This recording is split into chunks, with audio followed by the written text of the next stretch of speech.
It's called Straight Wisdom. It's called Straight Wisdom. I had to redesign myself. Years ago, I had to redesign myself. I came out of school with a good certificate, one of the top five in my class.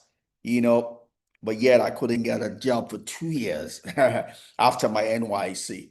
My youth service.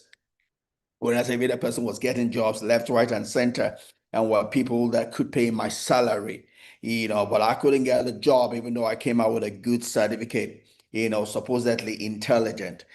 Also had to redesign myself, to gain street wisdom, to gain native intelligence, to know how to war in the marketplace. It's not just intelligence that's going to help you in the marketplace. You need to know how to war, how to relate, you know, how to engage in the marketplace in a way that you're able to get the advantage. You're able to get rewarded in the marketplace. Being smart is not going to be rewarded. It's the value you bring to the marketplace. So you need to learn how to engage. You know, and that's what we're going to be learning, hopefully, as we read through the book, The Confidence Game. We'll see how the scammers work and see how we can use it in the right light. We'll see how they use it in the evil, dark world, but we can also turn it around, and use it for good,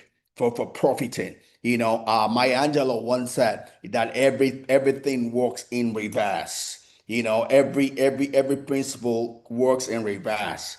The principle that was good can be turned around to work evil. A principle that works evil can be turned around to work good. Every principle, works in reverse. It's called the law of reverse, right? If you sow, you will get the harvest. If you don't sow, you won't get the harvest. It's a reverse, right? Every principle works in reverse. So if something is used for evil, you can learn that principle and turn it around for good, right? So that's what hopefully we'll be doing as we read through the confidence game.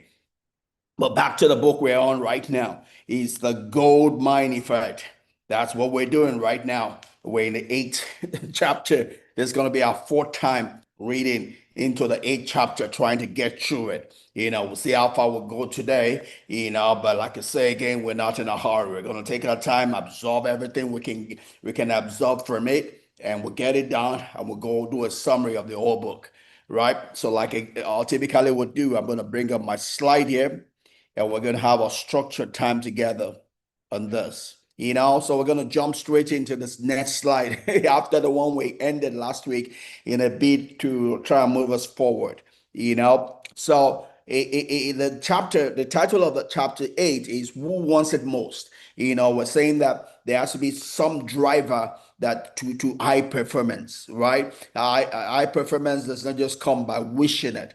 It comes by the hunger on the inside. You have to have a hunger on the inside. You have to have a hunger on the inside. The same thing with work ethics, like we would say. Work ethics, you don't buy it in the market. That's the reason why we give children chores to do in the house. It's not because we can't get a maid to do it. It's not because we can't get a servant to do it, but it's because they need it. They need to learn how to use their hands. They need to learn how to use their head. They need to learn how to use their heart. When I was growing up, I thought my parents were doing me evil, right? I'm the second born. I have a sister before me. I have chores to do in the house. But I did observe that they were a little lenient with my sister than they were with me for whatever reason. So when my sister is sick, she gets off all the chores. Right? She's pampered. When I'm sick, I still got to do my chores for whatever reason. Maybe it's because I'm a man, maybe because I'm a boy, whatever reason. I still got to do my chores. But I did observe that as a growing little child. So much so I tried to fake illness at some point in time, at some times, but yeah, I still got to do it, except I'm truly sick and they know that this is really there. But just for me to fake illness, it didn't get me off my chores. But you see, I thought it was evil at that point in time. I thought they were doing me bad at that point in time. But guess what? Today, I thank God. Thank God. Thanks to my father, thanks to my mother that they gave me church to do because today I have a work ethic. I have a work ethic. I see something, I do it. I don't need someone to prime me to get something done. A place is dirty, I clean it. If something is out of order, I put it in order. I do it. You look, I'm self-motivated. I don't need any cajoling, to do anything. I learned it. It's become a second nature to me to work. Right, to work is a second nature to me. It didn't come from heaven. I wasn't born that way, but I learned it by the chores that my parents put me through as I was growing up. Right. And even that growing up went through phases, right? There was a phase when they had it over me. There were times when I was a bit free to make my own decision, right? But I decided to work. And that is why I am who I am today. That's why I am what I am today. A lot of people wonder how I'm able to do all the things I gotta do. And I gotta do a lot of things. I gotta do a lot of things. If only you know the things I do, I gotta do a lot of things. But you see, I'm able to do it because it's become second nature. Yes, there's a place of grace also. Yes, but grace works on something that exists, right? Paul said, that he did not allow the grace of God to be in vain in his life. So he worked more than, he did not have grace then. Say, because there's grace, I won't work. No, grace is an enabler. Grace will not push you and make you do something. Grace will enable you to do that which you do. You must be doing something for grace to enable. Grace is a multiplier effect.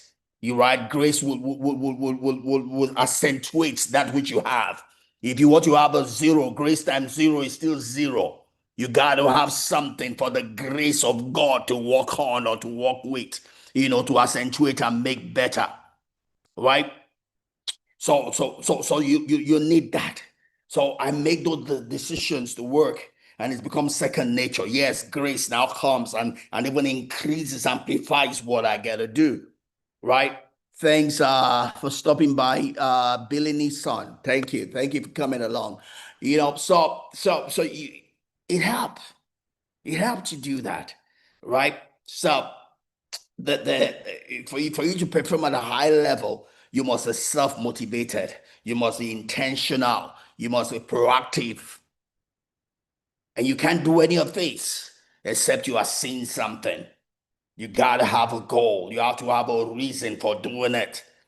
Right? We're human beings. We don't do things for sake of doing it. Like I said, I've been saying altruism is a scam. There's nothing like altruism in life. It's a scam. Even God Almighty, our Creator, does not believe in altruism. Altruism is saying that people can do something for nothing. No, only mad people do things for nothing. Every human being in their right senses do everything that they do for a reason, for a purpose, for a end. So if you're going to perform at a high level, you must have a reason for doing it, right? Even David, we don't get to talk about that too often, right?